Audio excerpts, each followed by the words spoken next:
नमस्कार दोस्तों, स्वागत है एक नए वीडियो में। हम लोग प्लेटफॉर्म बुक में दिया हुआ रेलवे आरपीएफ एसआई कांस्टेबल के प्रैक्टिस सेट देख रहे हैं। आज प्रैक्टिस सेट नंबर 15 देखेंगे, जिसमें दिया हुआ प्रश्नों को फुल डिटेल सोल्यूशन करेंगे। काफ़ी अच्छे प्रश्नों का संग्रह है, आप इसे एक बार ज़रूर देखें, काफ़ी फ़ायदा करेगा एग्जाम में। तो आइए शुरू करते हैं पहले प्रश्न से। पहला प्रश्न है कि बैडमिंटन पोस्ट की ऊँचाई कितनी है। बैडमिंटन पोस्ट की ऊँचाई कितनी होती है, और इसका सही जवाब जो हो जाएगा वो हो जाएगा ऑप्शन ए 1.55 मीटर होती है। बैडमिंटन कोर्ट की जो लंबाई है वो होती है 44 फीट। चौड़ाई जो होता है, चौड़ाई कितना होता है, तो चौड़ाई होता है 20 फीट। क्या होता है, 20 फीट।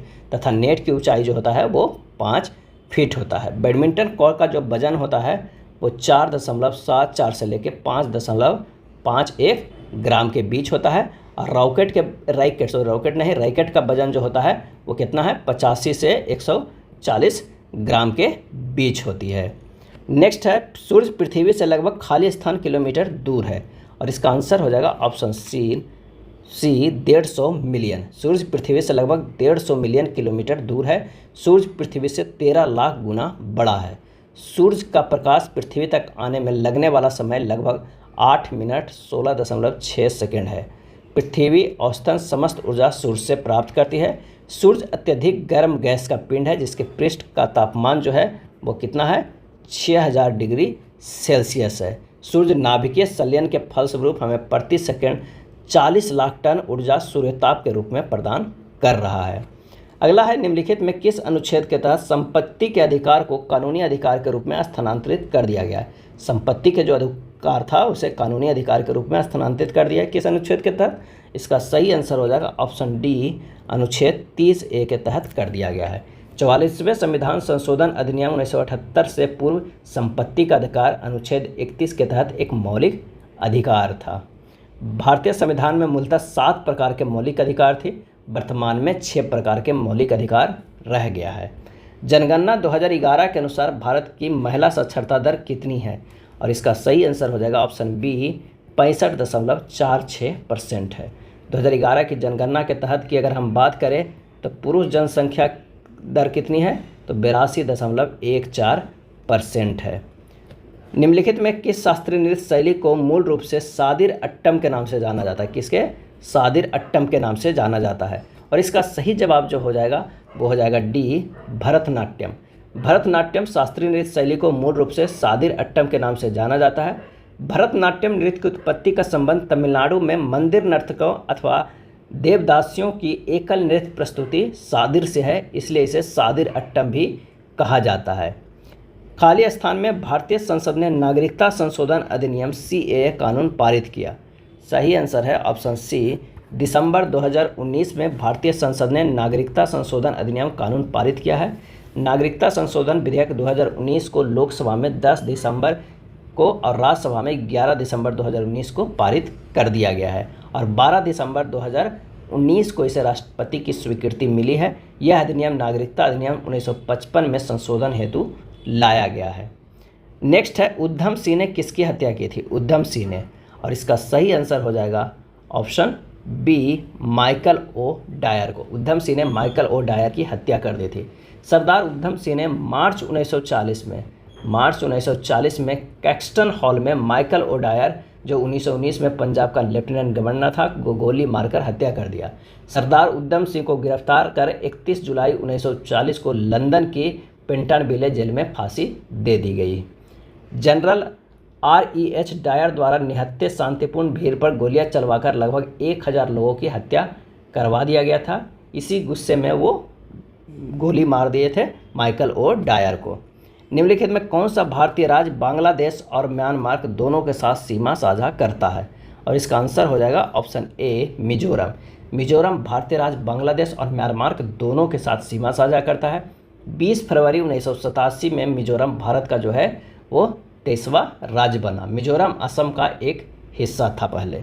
मार्च 2024 में भारत निर्वाचन आयोग ने राष्ट्रीय दिव्यांगजन आइकन के रूप में किसे चुना है, और इसका सही जवाब है ऑप्शन ए, शीतल देवी को। मार्च 2024 में भारत निर्वाचन आयोग ने राष्ट्रीय दिव्यांगजन आइकन के रूप में शीतल देवी को चुना है। शीतल देवी को हाल ही में अर्जुन अवार्ड 2023 से पैरा तीरंदाजी खेल के लिए सम्मानित किया गया है। शीतल देवी जो है वो जम्मू कश्मीर राज्य से संबंधित है।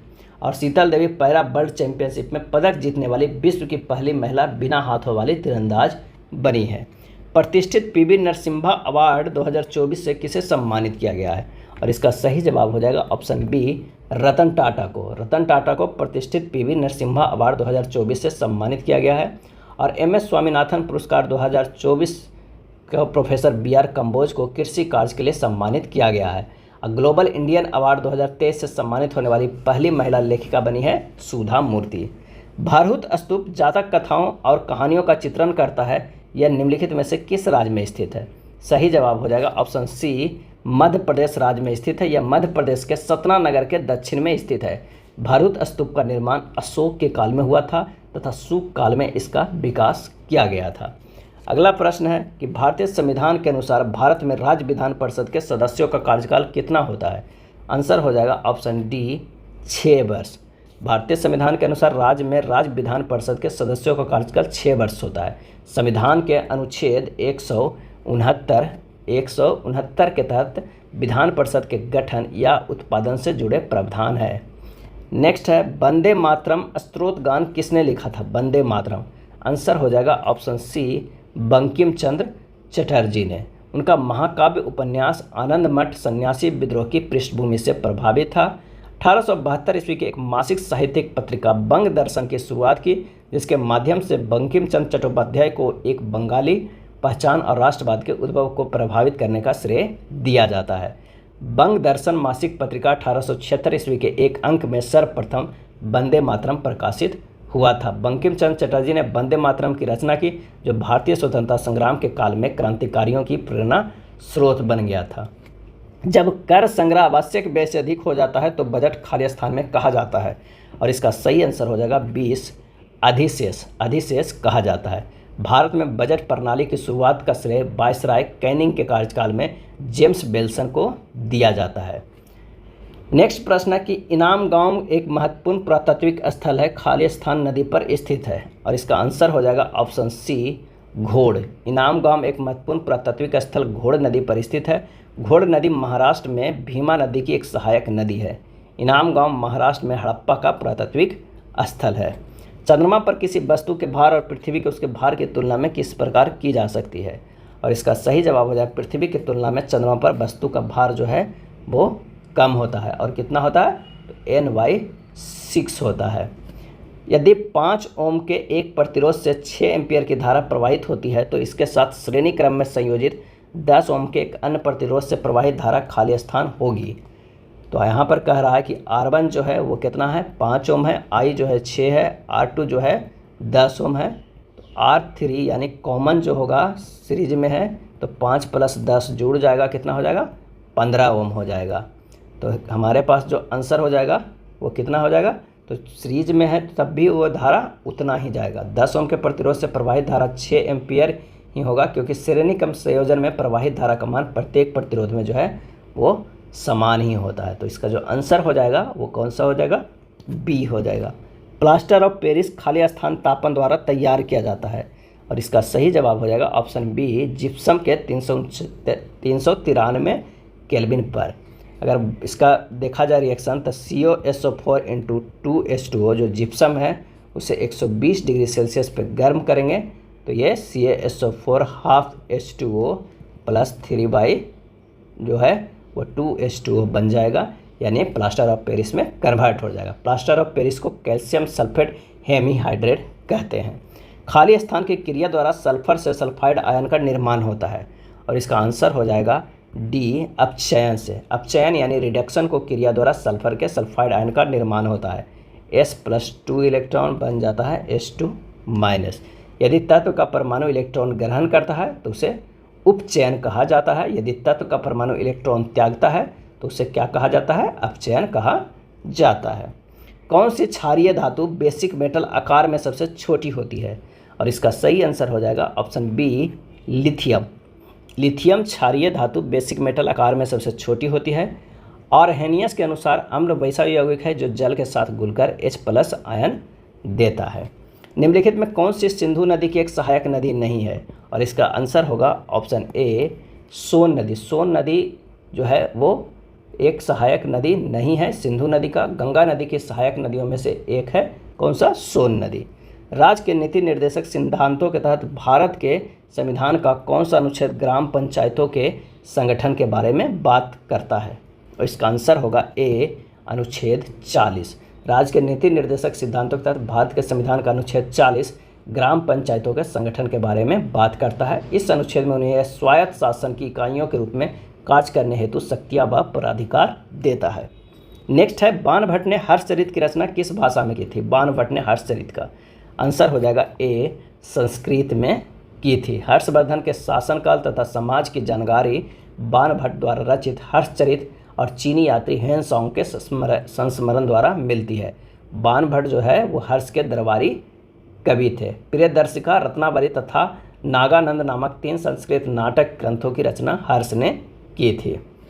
निम्नलिखित में किसने भारत के लिए पहला व्यक्तिगत ओलंपिक पदक जीता था? और इसका सही आंसर हो जाएगा सी, खासाब जादव ने। खासाबा जादव भारत के लिए पहला व्यक्तिगत ओलंपिक पदक जीते थे। उन्होंने रेसलिंग में 1952 के हेलेंस्की, कहाँ? तो हेलेंस्की जो फिनलैंड में है, कहाँ है? तो फिनलैंड में है, ओलंपिक में कांस्य पदक जीते थे। कौन सा पदक? कांस्य पदक जीते थे। उसके बाद कर्णम मल्लेश्वरी ओलंपिक में पदक जीतने वाली पहली भारतीय महिला है, जो सिडनी ओलंपिक 2000 में कांस्य पदक जीती थी। संविधान के भाग 6 में अनुच्छेद खाली स्थान राज्य विधानमंडल के घटकों से संबंधित है। आंसर हो जाएगा सी, 168 से 212 राज्य विधानमंडल के घटकों से संबंधित है।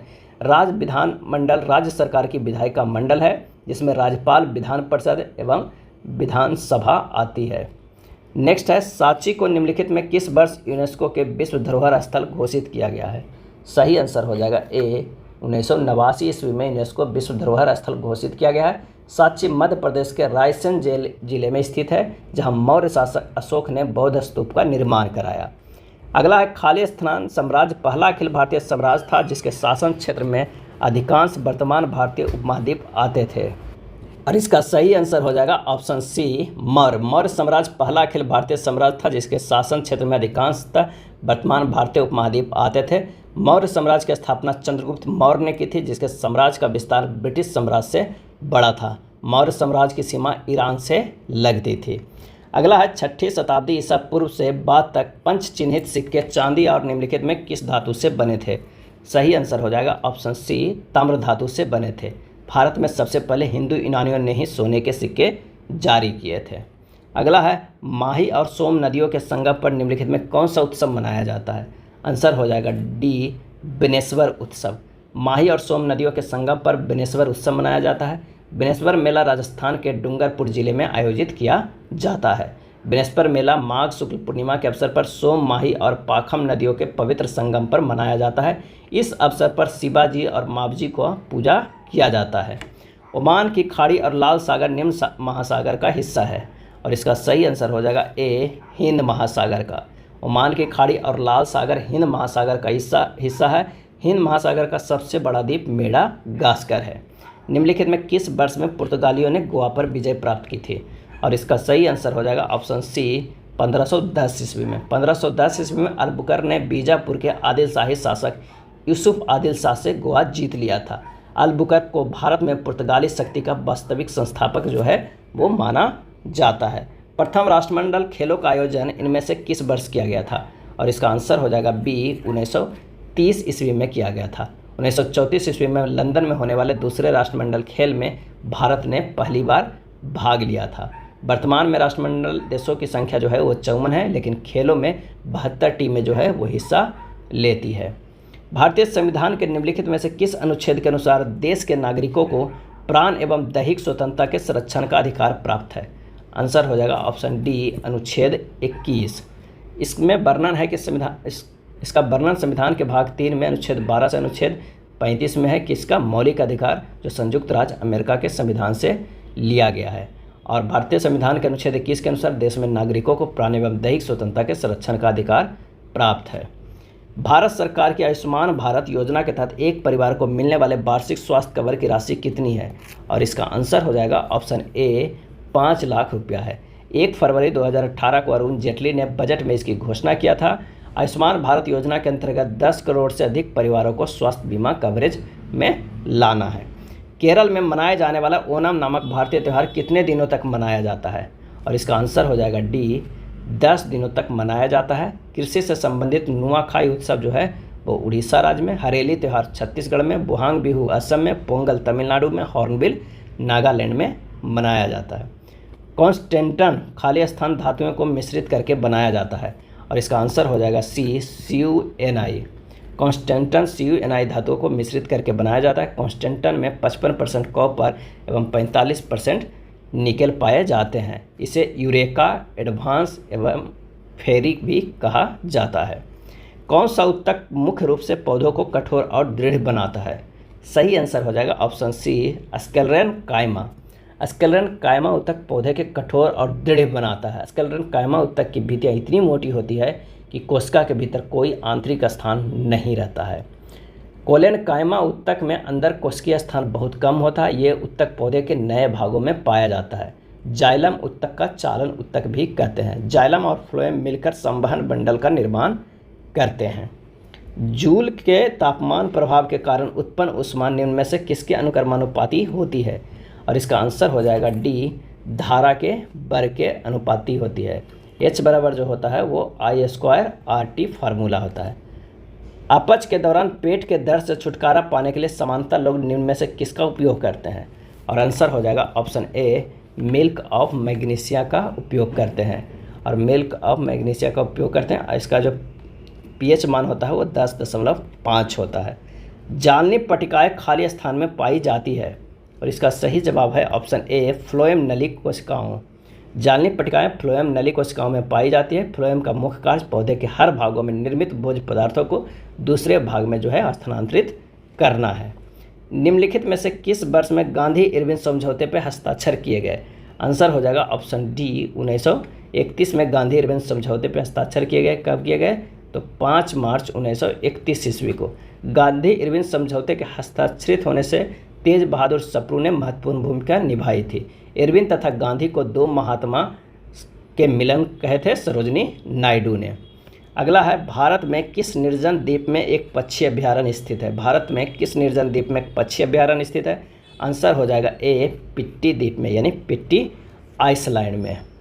निम्नलिखित में कौन सा लोक नृत्य असम की चाय जनजातियों द्वारा किया जाता है? आंसर हो जाएगा ऑप्शन सी, झुम्मुर। झुम्मुर नृत्य असम की चाय जनजातियों द्वारा किया जाता है। झुम्मुर नाच मुख्य रूप से चाय जनजातियों द्वारा शरद ऋतु के समय किया जाता है। और असम में बागुरुम्बा नृत्य बसंत ऋतु में आयोजित किए जाने वाले नृत्य है। बागुरुम्बा नृत्य बोडो जनजाति द्वारा किया जाता है। नेक्स्ट है, प्रत्येक वर्ष भारतीय सेना दिवस कब मनाया जाता है? और इसका सही जवाब हो जाएगा ऑप्शन डी, 15 जनवरी को मनाया जाता है भारतीय सेना दिवस। निम्नलिखित में कौन सी भारत की नदियों को आपस में जोड़ने वाली प्रथम परियोजना है? आंसर हो जाएगा ए, केन बेतवा। कौन सा है? केन बेतवा। केन बेतवा नदियों को जोड़ने के प्रोजेक्ट 2 चरणों में पूरा करने की योजना बनाया गया है। भारत के स्वतंत्रता आंदोलन के दौरान भारतीय राष्ट्रीय कांग्रेस के एकमात्र अध्यक्ष कौन थे जिन्होंने निर्वाचित होने के बाद भी अध्यक्ष पद से इस्तीफा दिया था? आंसर हो जाएगा ऑप्शन ए, सुभाष चंद्र बोस, जिन्होंने निर्वाचित होने के बाद भी अध्यक्ष पद से इस्तीफा दे दिया था। कांग्रेस के 1938 ईस्वी में हरिपुर गुजरात के अधिवेशन की अध्यक्षता सुभाष चंद्र बोस ने किया था। सुभाष चंद्र बोस ने 1939 ईस्वी में गांधी जी द्वारा अधिकृत पट्टाभाई सीतारामैया को पराजित कर त्रिपुरी कांग्रेस अधिवेशन के अध्यक्ष निर्वाचित हुए थे। ऊँटों के बारे में इनमें से कौन सा कथन गलत है? सही आंसर हो जाएगा ऑप्शन सी, उन्हें बहुत पसीना आता है। ऊँटों के बारे में ये कथन जो है वो गलत है। ऊँटों के बारे में कहना है कि ये बहुत पसीना है, ये गलत है। ऊँट जल को अपने शरीर से में संरक्षण करता है, जिसके कारण उनमें संवेदन बहुत कम पाया जाता है। ऊँट के शरीर का तापमान 41 डिग्री सेल्सियस या जो है 106 डिग्री फ़ारेनहाइट से अधिक होने पर भी उनमें स्वेदन होता है। स्वेदन या पसीना निकलने से शरीर का तापमान संतुलित होता है। समान रूप से ऊँट अपने रक्त में जल को संग्रहित रखता है, जबकि बसक को कुबड़ में संचित रखता है। तो इसका जो आंसर हो जाएगा वो कौन सा होगा? सी। अगला है, भारतीय संविधान की प्रस्तावना खाली स्थान को जवाहरलाल नेहरू द्वारा संविधान सभा में पेश किए गए उद्देश्य प्रस्ताव पर आधारित है। और इसका सही जवाब है ऑप्शन बी, 13 दिसंबर 1946 को जवाहरलाल नेहरू द्वारा संविधान सभा में पेश किए गए उद्देश्य प्रस्ताव पर आधारित है। संविधान सभा में उद्देश्य प्रस्ताव 13 दिसंबर 1946 को प्रस्तुत किया गया था और संविधान सभा ने उद्देश्य प्रस्ताव को 22 जनवरी 1947 को स्वीकार कर लिया, जो संविधान के उद्देश्य का यह प्रस्तावना है। उड़ीसा के किस जिले में पूर्वी घाट उड़ीसा का सबसे ऊंची चोटी स्थित है? आंसर हो जाएगा ऑप्शन डी, कोरापुट। क्या है? कोरापुट। ओलंपिक गोल्फ टूर्नामेंट में भाग लेने वाली प्रथम भारतीय महिला इनमें से कौन थी? और इसका आंसर हो जाएगा option A, Aditi Ashok. Olympic golf tournament में भाग लेने वाली प्रथम भारतीय महिला अदिति अशोक थी। टोक्यो ओलंपिक में गोल्फ में वे चौथे स्थान पर रहे। कौन से स्थान पे? चौथे स्थान पे रहे। अंतर्राष्ट्रीय ओलंपिक समिति की स्थापना 1894 ईस्वी में सखोन नामक स्थान पे हुई थी। भारतीय ओलंपिक परिषद के वर्तमान अध्यक्ष कौन है? तो पीटी उषा है। यह था प्लेटफॉर्म बुक में दिया हुआ आरपीएफ एसआई कांस्टेबल भर्ती परीक्षा के प्रैक्टिस सेट। अगर वीडियो अच्छा लगा तो लाइक एंड शेयर कर दीजिएगा। धन्यवाद।